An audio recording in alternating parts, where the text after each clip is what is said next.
Hey everyone, thanks for tuning in. Mama Overall here. We're on my channel. We talk about parent life and being a military wife and everything good. So let's get down to it. Today I'm going to talk to you about postpartum and the must-haves you should have when you come home from the hospital.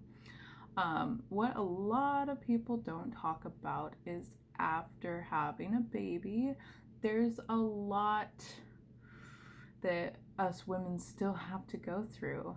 It's bad enough that we had to be in labor for hours and push after being pregnant for 9 months and all the swollen feet, the pain, the pelvic pain, the breast enlargement, everything going on with our bodies. But now I'm here to tell you about what happens after you have a baby. So after you have a baby, we bleed a lot, and you can bleed up to 6 weeks. And so here's a couple things that I think that you should have, whether you make yourself a kit or you just have everything in your bathroom or wherever you want to put it. I personally made myself a little basket and I put everything that I needed in it. Unfortunately, I don't have it here today because I am almost 4 months postpartum and my sister is about to have her little baby, so I gave it all to her. It was a great gift, but I don't have it here to show you guys, so I will leave a link in the description to all the things that I had, and I will also include pictures like this one of all of the products that I'm using. So for the first 6 weeks after you have a baby, here's some things that you'll need to have on hand. I'm looking over here. I got a list of things I want to tell you about. So first of all, you need to have some Maxi Pads. You need the extra heavy duty Maxi Pads. Nobody knows how much you're going to bleed or how long you'll bleed for. With my son, I bled for 3 weeks, and with my daughter, I only bled for 1 week, which apparently is unheard of. So get some pads. The first 3 days, I would suggest wearing either adult diapers or the mesh underwear that they give you at the hospital. If you're not planning on a hospital birth like I didn't, I did have to go and buy my own. So I did buy some Depends, and they're more comfortable than a pad, and you don't have to worry so much about leaking through. Which brings me to the other thing that you should have, which are bed pads or chux pads. You can also use I used my son's leftover potty pads when we were potty training him. We had like a bag of his potty pads left over. So I like those because they stick. They have like a little adhesive on the back, so they stick on the bed so that when you're rolling around at night, it doesn't like move or shift, and if you bleed through your sheets, it won't ruin your mattress. I also suggest this in the last couple of weeks of your pregnancy because you don't know if your water's going to break, and mine did break in bed, and I did have one of those pads down, and it caught all my amniotic fluid, which it's gross, but it happens, and I didn't want to be trying to get that out of my mattress, especially since I just bought my mattress like 2 years ago. So I wanted to preserve the life of my lovely purple mattress. It's so comfortable, by the way. And no, I'm not getting paid to say that. Another thing that I think that everyone should have is comfortable underwear. I actually did invest in some underwear. I bought them off Amazon. They're a little thicker, so if you did bleed through that, they're not going to leak.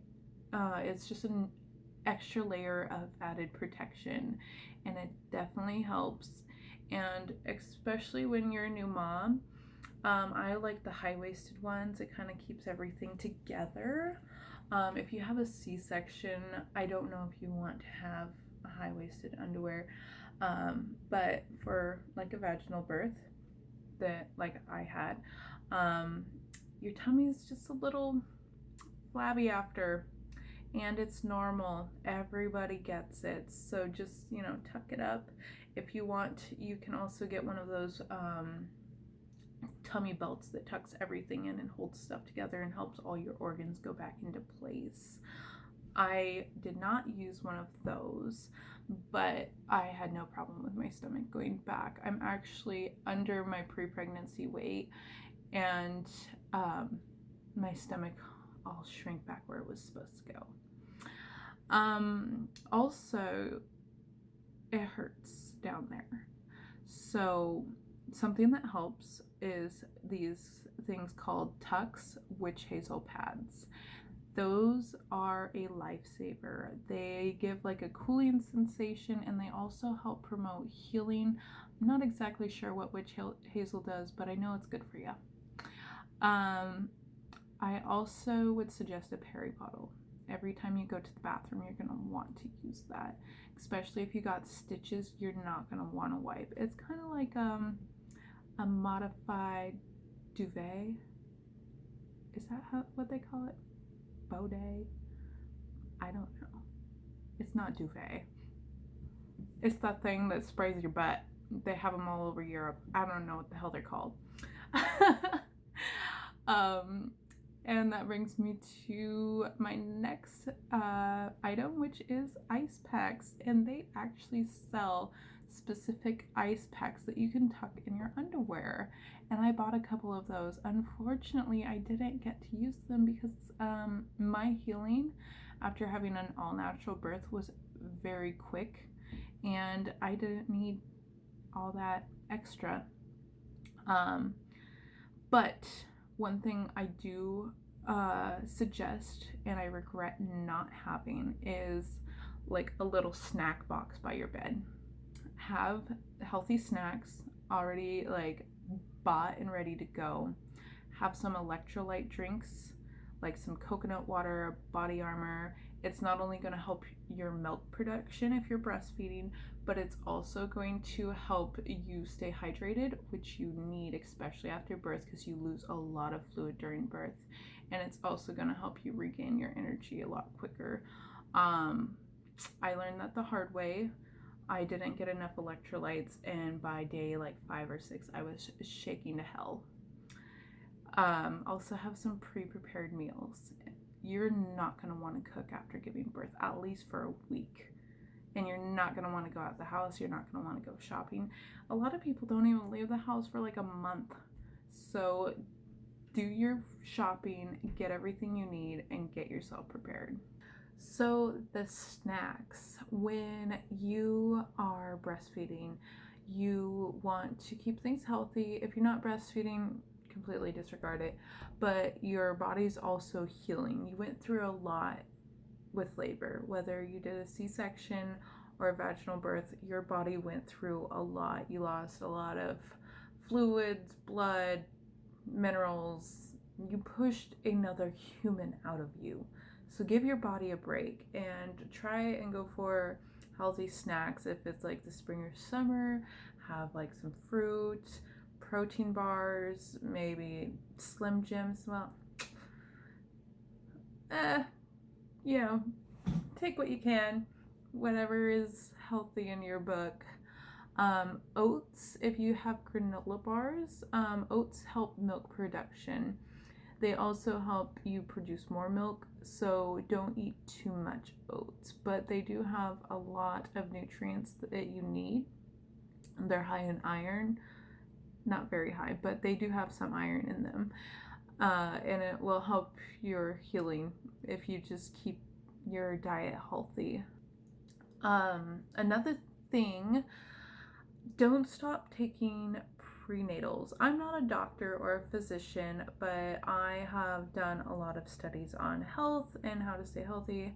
And when you stop taking your prenatals, you're not replenishing all the nutrients that has just left your body. So keep taking that. I personally like to take lion's mane mushroom. I've mentioned this before in another one of my videos, and I didn't really go into it. And here's why. If the technical terminology, I'll try and break it down so it makes more sense. But taking lion's mane mushroom will help with that brain fog. When you are, after you have a baby, your body's recovering. Like I've said before, it's recovering and you need to take that time and you need to rest. But rather than having the post-pregnancy brain, I've been taking lion's mane mushroom. And what lion's mane mushroom does is it's one of the only substances found that helps rebuild your myelin sheath. So your neurons, the long part, and I'll put a little description up here, are coated with this fatty tissue called the myelin sheath, which helps your action potential or your brain signal travel through to the next neuron quicker. So when it enters your lovely little neuron and then goes through your myelin sheath, the more fat you have around those, the quicker your brains work. And that's not only for your brain, but also all of your nerve endings have this fatty tissue around them. So that's why I take that, and it helps with brain clarity. It helps with neurological development. I would check with your doctor. There's no scientific research showing whether or not it's okay or not okay to take during pregnancy or breastfeeding. I would just double check with your physician, but that is why I take it. I've done my own research. You can do yours. So one more thing that you will probably want to have in your postpartum kit is Mastitis Ointment. Sometimes when your milk ducts get clogged, it will cause mastitis, which is an infection in your breast. I personally go for the most natural methods first. So I got this, if you can see, it's Mastitis Ointment from Blue Poppy Herbs, and it's made with Chinese herbs. I really love traditional Chinese medicine, and I have studied it for many years. And this brand is very trusting. I got it through my acupuncturist, but you can contact them directly, and I'll leave a link to this as well. So if you guys want to check that out, you certainly can. And that's all I got for you guys. So if you like this video, give it a thumbs up and subscribe if you want to see more of my content.